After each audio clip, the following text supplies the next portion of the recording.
Es que, ¿sabes lo que pasa, Mauricio? Que esto es de una gravedad que tenemos que situarla realmente en el grado que corresponde, ¿no? Considerando además que han pasado 30 años, un poco menos, de un hecho que marcó al DINE también, a la Dirección de Inteligencia del Ejército. No podría decir estaba partiendo la democracia estaba frágil, transición mediante, ejercicio de enlace, etcétera. Pero acá un ex agente de la DINA llamado Eugenio Berrío fue asesinado en Uruguay, en una operación donde participó un integrante del DINE, al menos. Varios. O sea, estamos hablando que agentes de la Dirección de Inteligencia del Ejército en democracia mandaron a matar a Uruguay, con participación, por supuesto, de agentes uruguayos, ¿no es cierto?, a un personaje que se vuelve en un momento determinado, ¿no es cierto?, peligroso para los secretos o para el pacto de silencio o como quieran ustedes llamarlo. Eso ocurrió hace, insisto, ya varios años. Entonces uno quiere pensar, y yo quiero pensar, que nuestro ejército no es el mismo ejército de hace 30 años, por supuesto, y eso siempre lo dice la autoridad civil. Me ha tocado a mí personalmente muchas veces hablar con ministros de defensa y te dicen, ya basta ya de creer que ese ejército es el mismo. Y por supuesto que no es el mismo, sin duda. Pero si estos hechos están ocurriendo hoy día y se conocen, que me parece algo extraordinariamente importante para la democracia, en buena hora, me parece que nos hacen pensar que otras cosas pueden estar ocurriendo. Y yo te quiero preguntar a ti, porque tú has investigado el ejército y has tenido la valentía para hacerlo. ¿Hay algo más que no sabemos? ¿Hay cosas que están pasando en Chile y que pueden estar pasando por encima de la autoridad civil? Bueno, yo creo que las Fuerzas Armadas son una institución con bastante poco control, ¿no? O sea, todo lo que tiene que ver con los recursos es impresionante. En el libro que yo hice de Ni Orden ni Patria, el Paco Gate parte con la historia del coronel Nail, por ejemplo, que él confiesa que tenía 600 millones de pesos en efectivo en su casa. La historia del libro de Traición a la Patria. Que venían de fondos fiscales, ¿no? Que venían de fondos fiscales, no era su riqueza, claro. El libro de Traición a la Patria... No se los ganó con su sudor. No, parte con la historia del Cabo Cruz, que apostó 2.500 millones de pesos en el casino, ¿no? Que el mismo Hablando de casinos, ¿no? Que el mismo confiesa, el Cabo Cruz, que una noche se gastó, perdió 60 millones en una noche. Entonces, claro, cuando llegamos a esa historia, la pregunta era obvia, bueno, ¿y cuánto se gastaron los generales? Si Perdón, lo que estamos hablando aquí, yo insisto en algo, son operaciones de inteligencia para encubrir robos. Sí. Robos, eso es, ¿no? Sí. Estamos hablando de operaciones de inteligencia, de interceptaciones telefónicas, de seguimiento y de acoso para encubrir robos millonarios. Pero dentro de eso, y me estoy acordando de la Kioto, ahí había una unidad del ejército en telecomunicaciones que espiaba y seguía a Sebastián Piñera porque no querían que fuera candidato presidencial. O sea, el ejército y las Fuerzas Armadas fueron un poder fáctico durante la transición a la democracia durante varios años. Y hay aspectos que siguen marcando ese mismo rasgo, diría yo.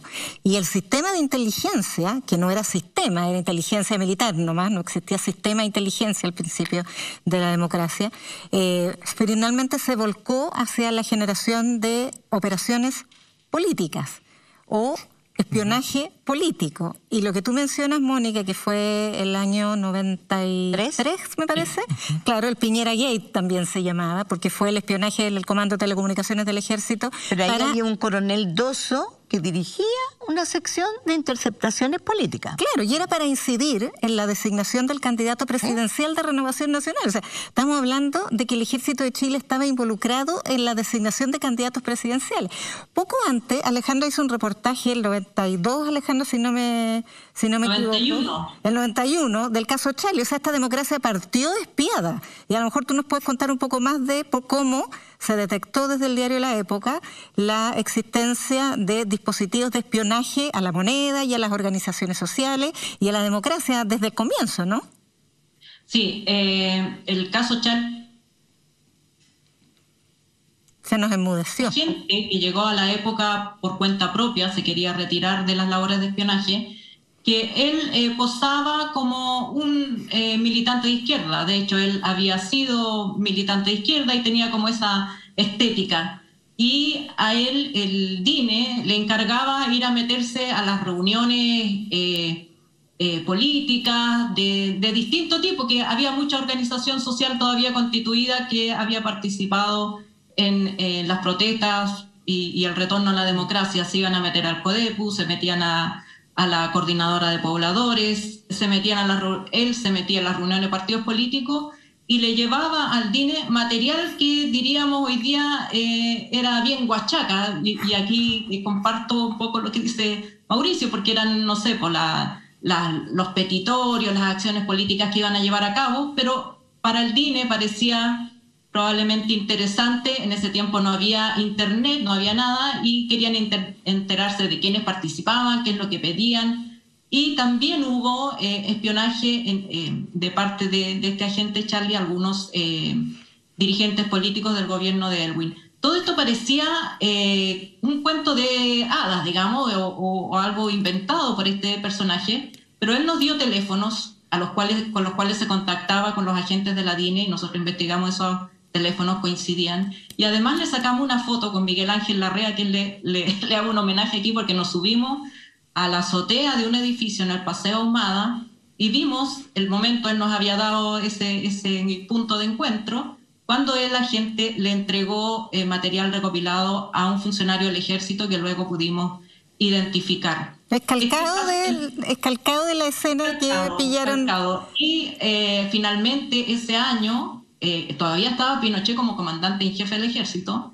El director de la DINE de ese entonces, Hernán Ramírez Ruranch, tuvo que renunciar, o sea, no se le renovó su contrato, por decirlo de algún modo, salió de la dirección de la DINE y más tarde fue procesado por otros casos. Este caso no llegó a la justicia, no se hizo una investigación judicial, pero cumplió con el pago de su responsabilidad política Ramírez Ruranch, que después fue encausado por violación a los derechos humanos. Pero quiero recordar que esto se liga después con una campaña que se hizo contra el general Horacio Toro, que era el director de investigaciones, a quien la UDI acusó de labores de espionaje porque él usaba la policía política para saber en qué estaba la UDI, en qué estaba, digamos, era el espionaje del otro lado, digamos.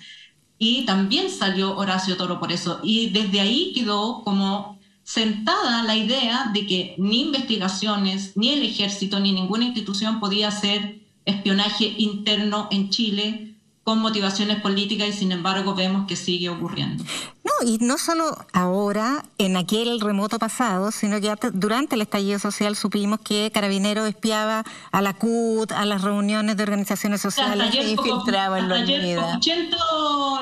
Le tenían interceptado. O sea, a lo que quiero ir yo es que, bueno, claramente hay un problema enorme con el Sistema Nacional de Inteligencia, no lo hemos logrado construir nunca. Y en el Ministerio de Defensa, con la fiscalización que se debiera hacer de cómo funciona el gasto militar, las compras y los equipos de inteligencia.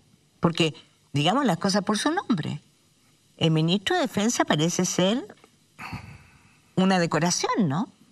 Bueno, hay una comisión de la Cámara de Diputados que controla el sistema de inteligencia y que se supone, Mauricio, va a investigar esta situación. Yo no sé qué expectativas tienes tú respecto de eso. ¿Va a tener alguna injerencia o es mejor radicar esta investigación en el Poder Judicial? ¿Hay responsabilidades políticas? O sea, si es que está involucrado de manera consciente o negligente el ministro de Defensa de la época, que hoy es miembro del Consejo de Defensa del Estado, habría responsabilidades políticas de todas maneras. Claro, en este minuto a mí me han invitado a declarar a dos comisiones, a la Comisión de Derechos Humanos del Senado y a la Comisión de Defensa de la Cámara de Diputados.